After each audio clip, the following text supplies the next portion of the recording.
यह कहानी है आज़ादपुर गांव की, जहां पर एक मंगरू नाम का एक किसान रहता था। वह काफ़ी गरीब था। एक दिन मंगरू खेतों में कुछ काम कर रहा था। तभी एक भैंसा आया और मंगरू के पास आके रुक गया। मंगरू ने चारों तरफ देखा मगर उसे कोई आदमी नहीं दिखा। ना जाने यह किसका भैंसा है। भैंसा का मालिक तो कहीं दिख ही नहीं रहा। लगता है भैंसा काफ़ी भूखा है।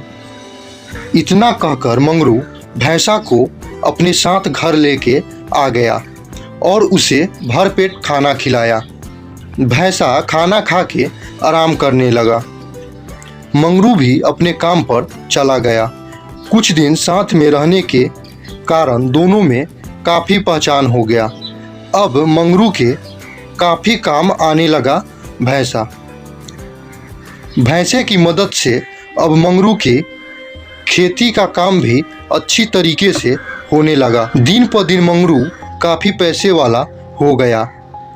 आज मैं जो कुछ भी हूँ सब तुम्हारी वजह से हूँ। तुम मेरे लिए साक्षात लक्ष्मी हो। मंगरू ने भैंसे का नाम लक्ष्मण रख दिया। लक्ष्मण आज़ाद रहना चाहता था, इसलिए मंगरू ने उसको कोई रस्सी भी नहीं लगाया था। जब भी खेतों का काम खत्म हो जाता तो लक्ष्मण इधर उधर घूमता रहता। ऐसे ही कुछ समय बीत गए। समय के साथ साथ लक्ष्मण बूढ़ा हो गया था। अब वह काम करने में सक्षम नहीं था। अब वह बीमार रहने लगा। इसलिए मंगरू ने सोचा अब हमें लक्ष्मण को आज़ाद कर देना चाहिए। अब हमें लक्ष्मण को आज़ाद कर देना चाहिए। और अगले दिन भैंस को जंगल ले गया। लक्ष्मण मेरे दोस्त, तुमने मेरी बहुत मदद की है। इसके लिए मैं तुम्हारा सदा आभारी रहूँगा। अब मैं तुमसे और काम नहीं करवा सकता। तुम्हें आज़ाद रहना बहुत पसंद है, इसलिए मैं तुम्हें आज़ाद करता हूँ। जाओ और खुशी खुशी अपना जीवन जी लो। इतना कहकर मंगरू जाने लगा। मंगरू को जाता देख पहले तो लक्ष्मण को बहुत बुरा लगा, मगर वह जंगल देखने को बेताब भी था।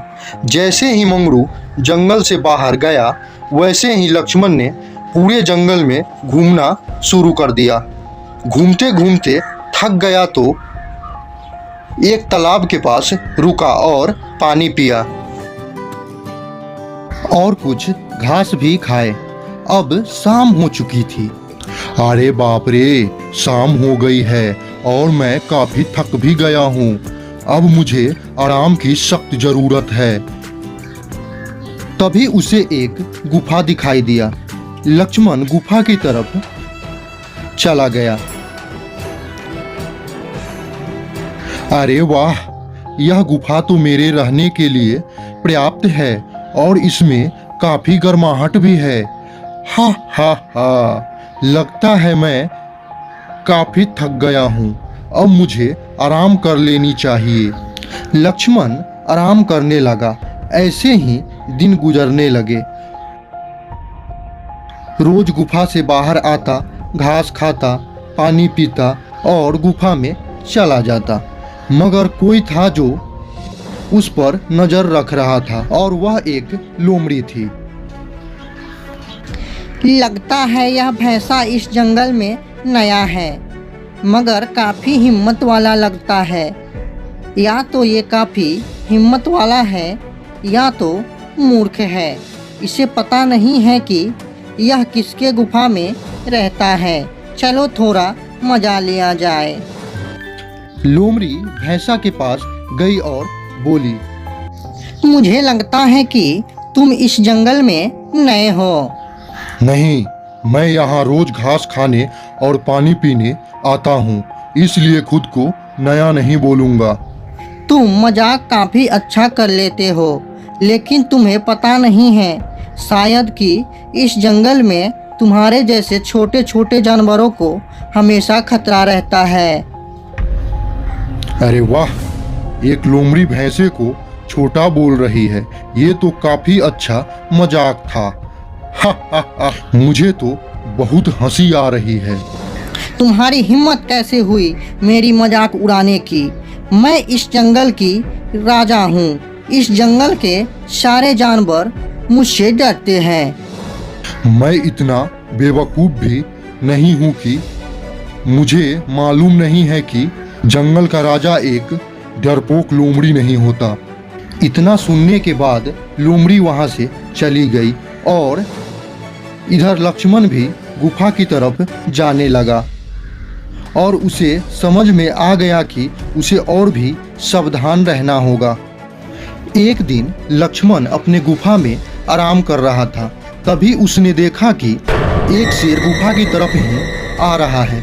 लक्ष्मण डर के मारे कांपने लगा। अरे बाप रे, शेर गुफा की तरफ ही आ रहा है। लगता है यह गुफा शेर की ही है। आज तो मुझे शेर मार कर खा जाएगा। अब मैं क्या करूं? और शेर गुफा के पास आ गया। लक्ष्मण की डर से सांसें फूल रही थी। तभी उसके दिमाग में एक तरकीब सूझी। अरे, अगर मैं ऐसे ही डरता रहा तो शेर मुझे खा जाएगा। मेरे लिए एक बात फायदे की है कि शेर मुझे देख नहीं सकता, मगर मैं तो शेर को देख सकता हूँ। लक्ष्मण ने खुद को शांत किया और बोला, अरे भाई, देखो शेर आ रहा है। आज तो भरपेट खाना मिलेगा। अरे भाई, जरा धीरे बोलो, नहीं तो शेर सुन लेगा और भाग जाएगा। नहीं नहीं, ऐसा मत बोलो भाई। अगर वह भाग गया तो हमें भूखा ही रहना पड़ेगा। शेर यह बात सुन के डर गया और सोचने लगा, आखिर ये कौन सा जानवर है जो शेर को खाने की बात कर रहा है? लगता है काफी खतरनाक जानवर है। अरे भाई, मैं तो सोच रहा हूँ कि बाहर जाके शेर पर हमला कर देते हैं। इतना विलंब किस बात का? हाँ हाँ चलो। शेर इतना सुनते ही वहां से अपनी जान बचा के भाग निकला। शेर को भागते हुए लोमड़ी ने देख लिया। वह शेर के पास जाकर कारण पूछा। शेर ने लोमड़ी को सारी बात बताई। लगता है आप पागल हो गए हो। अरे वहाँ कोई खतरनाक जानवर नहीं है। वहाँ एक भैंसा रहता है। उसी ने आपको उल्लू बनाया है। लोमड़ी, क्या तुम सच बोल रही हो या तुम्हारी कोई चाल है मुझे मरवाने का? नहीं महाराज, मैं सच बोल रहा हूँ। मैं उस भैंसे को जानता हूँ। उसने मेरा मजाक उड़ाया था। मुझे उससे उसका बदला भी लेना है। जैसे तैसे करके लोमड़ी ने शेर को मना लिया और दोनों साथ में गुफा की ओर चल दिए। लक्ष्मण ने लोमड़ी और शेर को अपनी तरफ आते देखा तो वह सब कुछ समझ गया। जैसे ही दोनों गुफा के पास आए तो भैंसा फिर से बोला, अरे ओ बेवकूफ लोमड़ी, तुमने तो कहा था कि तुम 2 शेरों को लेके आओगे, मगर तुमने तो केवल एक ही शेर को लेके आई हो। अब बाहर खड़ा होके क्या कर रही हो? जल्दी से शेर को लेके अंदर आओ, बहुत जोर से भूख लगी है। शेर इतना सुनते ही वहां से भाग खड़ा हुआ। इतना बेवकूफ़ शेर तो मैंने आज तक नहीं देखा और इतना बुद्धिमान भैंसा भी मैंने आज तक नहीं देखा। उसके बाद लोमड़ी भैंसे के पास जाके बोली, सच में भैंसा भाई, तुम बहुत बुद्धिमान और चतुर हो। तुम मुझसे दोस्ती करोगे?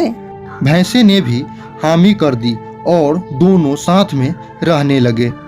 तो दोस्तों, आपने देखा ना कि कैसे भैंसे ने मुसीबत के समय शांत रहकर और निडरता पूर्वक अपनी जान बचाई। इसी प्रकार हमें भी मुसीबत के समय शांत और निडरता से मुसीबत का सामना करना चाहिए।